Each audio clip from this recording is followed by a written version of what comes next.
They say the screams could be heard for miles. Summer 1462. You're an Ottoman soldier in the most powerful army on earth. You've conquered Constantinople. You've toppled empires. You're marching into a tiny principality called Wallachia to crush a rebel prince. It should take weeks, maybe days. Then you smell it. Death, rot, something else you can't quite name. Your column slows, the scouts have stopped moving, and as you round the hill near the capital city, you see it, a forest. But the trees, they're not trees, they're human beings, 20,000 of them, your brothers, your comrades. Lifted into the air on wooden stakes, arranged in perfect geometric rows, as far as the eye can see. Some have been dead for weeks, their bodies bloated and black. Others are still moving, still breathing, still screaming. Your Sultan, the man who conquered the Byzantine Empire, takes one look and turns his entire army around. What kind of mind creates something like this? And here's the part that should terrify you. This wasn't madness, it was strategy. Cold, calculated, and horrifyingly effective. The story you think you know about Vlad the Impaler? It's a lie. Not because it didn't happen, but because the truth is so much worse. This is the full account of how one man weaponized human suffering so effectively that it changed the course of empires. And by the end, you'll understand why the real horror wasn't what he did to bodies, it was what he did to minds. Let's start with a question nobody asks. What breaks a human being so completely that they become capable of this? The year is 1442. Vlad is 11 years old. His father, Vlad II Dracul, Vlad the Dragon, has just made a deal with the devil. Not a metaphorical one, a real one, with a name, Sultan Murad II of the Ottoman Empire. The deal is simple. Vlad II gets to keep his throne in Wallachia. In exchange, he hands over his two youngest sons as hostages. Insurance living collateral to guarantee his loyalty. So young Vlad and his brother Radu are torn from their home and delivered into the heart of the Ottoman Empire, not as prisoners in dungeons, but as guests in the palace at Edirne and later Egriguz. They're given fine clothes, education, military training. They're taught Turkish, Arabic, philosophy, and the Quran. On the surface, it looks like privilege, but here's what the history books gloss over. This wasn't education, it was psychological warfare. Vlad spent his formative years, 11 to 17, watching his captors perfect the art of empire building. He studied how the Ottomans used fear as a governing tool. He witnessed public executions designed not just to punish, but to traumatize entire populations into submission. He learned that terror, when applied with surgical precision, was more effective than any army, and he learned something else. He was utterly powerless. While his younger brother Radu adapted, even forming a close friendship with the Sultan's son, Mehmed, Vlad refused to bend. According to Ottoman court records, he was frequently punished for his defiance. Some accounts suggest he was beaten, possibly tortured. The exact details are lost to history, but what's certain is this: something fundamental broke inside him during those years, or perhaps more accurately, something crystallized. He developed what modern psychologists might call a persecution complex, combined with an obsessive need for control, but he channeled it. Every punishment he endured, he studied. Every torture technique he witnessed, he memorized. He was building a mental arsenal, piece by piece. In 1448, after 6 years of captivity, Vlad finally returned to Wallachia. He was 17 years old.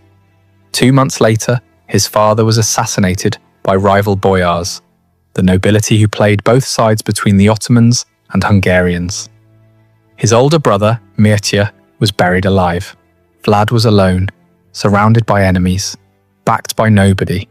And here's where the story gets interesting. He didn't just want revenge. He wanted to remake the world in the image of his trauma. He would take everything the Ottomans had taught him about terror and refine it into something they had never seen before. But first, he had to wait. For 6 more years, Vlad lived in exile, plotting, planning, studying military tactics, and political maneuvering, and in 1456, with Hungarian backing, he finally seized the Wallachian throne. The monster was about to be born. If you're fascinated by the documented psychological breaking points that created history's most notorious figures, hit subscribe. We're just getting started with how this broken boy became something far worse than his captors ever imagined. Vlad's coronation feast in 1456 should have been a celebration. Instead, it became the blueprint for everything that followed. He invited the boyar families, the same nobility who had orchestrated his father's murder and buried his brother alive. Hundreds of them arrived in their finest clothes, believing they were there to pledge loyalty to the new prince. The great hall was decorated. Wine flowed freely. Then in the middle of the feast, Vlad stood up and asked a simple question. "How many princes of Wallachia have you lived through?" The older boyars proudly answered, 7, 10. Some claimed to remember a dozen different rulers. They were bragging about their survival, their political savvy, their ability to outlast any prince who sat on the throne. Vlad smiled. Then he gave an order. Every boyar who had answered was arrested on the spot. But here's where you see the methodical mind at work. He didn't execute them. Not yet. Instead, he separated them into 2 groups based on age and health. The older ones, the architects of his family's destruction, they were impaled immediately outside the palace walls. Not quickly. The stakes were carefully inserted to avoid vital organs, ensuring they would die slowly, over hours or days. Their screams provided the soundtrack for what came next. The younger, stronger boyars and their families were stripped of their noble clothes and force-marched 50 miles north to the ruins of Panari Castle. There, they were given a choice that wasn't really a choice. Rebuild the fortress with their bare hands or die. For months, they hauled stones up the mountainside. They worked until their hands bled, until their fine clothes rotted off their bodies, until they collapsed from exhaustion. Most died during the construction. The survivors? They were never the same. Vlad had effectively erased the old nobility and replaced them with a new class who owed everything to him and lived in absolute terror of his displeasure. This wasn't just revenge. It was a systematic dismantling of the power structure that had made Wallachia weak. And it revealed something crucial about Vlad's psychology. He didn't just want obedience.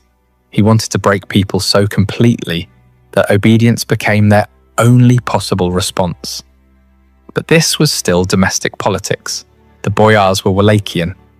What Vlad did next would send shockwaves across empires. In 1459, Sultan Mehmed II, yes, the same Mehmed who had been Vlad's childhood companion, sent envoys to Wallachia demanding the annual tribute that Vlad's father had agreed to pay. The demand came with an additional insult. Vlad was to present himself personally in Constantinople to renew his oath of vassalage. The envoys arrived expecting the usual political theatre. Perhaps some negotiation, maybe a counteroffer. What they got was a preview of hell. When they entered Vlad's court and refused to remove their turbans, a genuine religious custom in Ottoman protocol, Vlad asked them to explain their tradition. They did, probably relieved that he seemed interested in understanding rather than offended. Vlad nodded thoughtfully. Then he said something that must have frozen their blood. "I respect a man who honors his faith so completely. Let me help you honor it forever." He ordered his guards to nail the turbans directly to their skulls. Think about the precision of that cruelty. He didn't kill them. He mutilated them in a way that was both symbolically loaded and medically calculated to ensure they'd survive the journey back to Constantinople. They were walking messages, their screams echoing across the countryside as they fled back to the Sultan. When Mehmed received his envoys, these men he'd sent in good faith, now permanently disfigured and driven half-mad by pain, he understood immediately. This wasn't the childhood friend he remembered. This was something new, something that had taken the Ottoman lessons in terror and evolved them into something even the Ottomans hadn't imagined. War was now inevitable. But before that war came, Vlad had more messages to send. Here's what most people don't understand about impalement. It wasn't just execution. it was engineering. The common image, a stake driven straight through the torso, would kill almost instantly. That defeats the entire purpose. Vlad's method was far more sophisticated and infinitely more cruel. Based on contemporary medical analyses of the descriptions and surviving Ottoman accounts, here's how it actually worked. First, the victim was laid face down. The stake, carefully selected, rounded at the tip, and thoroughly oiled, was inserted through the rectum. But here's the crucial detail. It was inserted at an angle specifically designed to miss all major organs and blood vessels. The victim was then slowly raised upright, and gravity did the rest. Over the course of hours, or sometimes days, their own body weight would force the stake gradually upward through their torso. The path was calculated to avoid the heart, lungs, and major arteries. In some documented cases, the stake would eventually emerge through the shoulder or chest, but the victim could remain alive for up to 3 days. Why this method? Because Vlad understood something that modern psychological warfare experts now confirm. Witnessing prolonged suffering is exponentially more traumatizing than witnessing quick death. A battlefield beheading is horrific but brief. Impalement was a performance that lasted days, complete with screams that could be heard across entire valleys. But the physical act was only one component. The real genius, if we can use such a perverted word, was in the staging. When Vlad impaled victims, he did it in public squares, along major roads, outside city gates, anywhere that would maximize visibility. He understood that word of mouth and rumor would multiply the psychological impact far beyond the actual number of victims. One impalement witnessed by 100 people would create 100 storytellers, each of whom would tell 100 more. And he refined the symbolism constantly. Stakes were different heights based on rank, peasants near the ground, nobles higher, the highest reserved for enemy commanders. This created a grotesque visual hierarchy that reinforced his message: everyone has a place in my world, and everyone will suffer according to their station. In some accounts, he arranged impaled victims in geometric patterns: circles, stars, concentric rings. This wasn't random sadism, it was a demonstration of control. It said, I have so much power that I can turn human suffering into art. There's a German pamphlet from 1462, admittedly propaganda, but based on eyewitness accounts from Saxon merchants in Wallachia, that describes Vlad dining among the impaled. He allegedly had a table set up in the middle of a field of stakes, ate his meals surrounded by dying men, and seemed to enjoy the experience. Whether this specific incident happened exactly as described is debatable, but what's not debatable is the psychological message: I am so far beyond your understanding of human behavior that your horror doesn't touch me. The Saxons, who had their own complicated relationship with Vlad, circulated these pamphlets widely. They were some of the first mass-produced horror stories in European history, complete with woodcut illustrations. These images, crude but effective, spread across Europe and cemented Vlad's reputation. But here's the question nobody was asking. Was any of this working? Was terror actually an effective military strategy? Or was Vlad just a sadist with power? The answer came in the summer of 1462, and it would prove that Vlad's methods weren't just effective, they were devastatingly so. Sultan Mehmed II had finally had enough. By early 1462, Vlad had not only refused to pay tribute, but had launched raids deep into Ottoman territory south of the Danube. In one particularly brutal campaign, he crossed into Ottoman lands with a small force and, according to his own letter to the Hungarian king, killed over 23,000 people. He even kept a body count, categorizing victims by age and gender. Mehmed, who had conquered Constantinople at age 21, who had crushed rebellion after rebellion, who commanded the most powerful military machine on earth, decided to personally handle the Wallachian problem. In the spring of 1462, he assembled an army estimated between 60,000 and 90,000 men. The exact number is lost to history, but even conservative estimates put it at more than triple Wallachia's entire military-age male population. This wasn't an invasion, it was an extermination. Vlad had maybe 20,000 to 30,000 men total, many of them peasant conscripts with minimal training. A conventional battle would be a massacre. So Vlad did what he'd been planning since childhood. He refused to give them a conventional battle.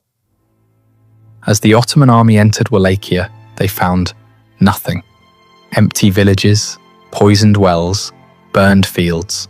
Every potential source of food and water had been systematically destroyed. Vlad had ordered his own people to abandon their homes and retreat into the forests and mountains, taking their livestock with them. The Ottoman supply lines stretched longer and longer, and then the night raids began. These weren't typical skirmishes. Vlad had trained specialized units in guerrilla warfare.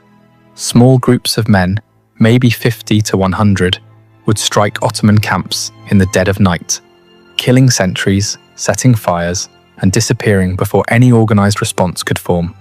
They targeted supply wagons, pack animals, ammunition stores.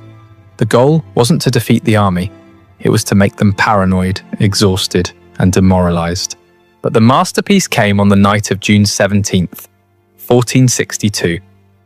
Vlad had learned from captured Ottoman soldiers that Sultan Mehmed himself was camped near Targovishte with his personal guard, the elite Janissaries. This was an opportunity that would never come again. Vlad personally led a force of about 10,000 men in what became known as the night attack. Under cover of darkness, they infiltrated the massive Ottoman camp with one objective: kill the Sultan. Contemporary accounts describe absolute chaos.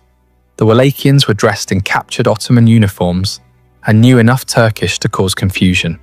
They set fire to tents, stampeded horses, and specifically targeted the section of camp where the Sultan's pavilion stood. They came within yards of Mehmed himself. Some historians believe Vlad and the Sultan were briefly in visual contact across the burning camp, but the Janissaries held, forming a defensive circle around their leader. After hours of close-quarters combat, Vlad realized he couldn't break through. He ordered a retreat, and his men vanished back into the night as suddenly as they'd appeared. The Ottoman casualties were relatively light, maybe 2,000 killed, though Ottoman sources downplay the numbers. But the psychological damage was catastrophic. The Sultan of the Ottoman Empire, in the middle of his own army, had nearly been killed by a vastly outnumbered enemy who struck from nowhere and disappeared like ghosts. Mehmed's commanders were rattled, his soldiers were exhausted, and they were still weeks away from Constantinople, marching through a dead landscape where every shadow might hide an enemy. Then they reached the capital.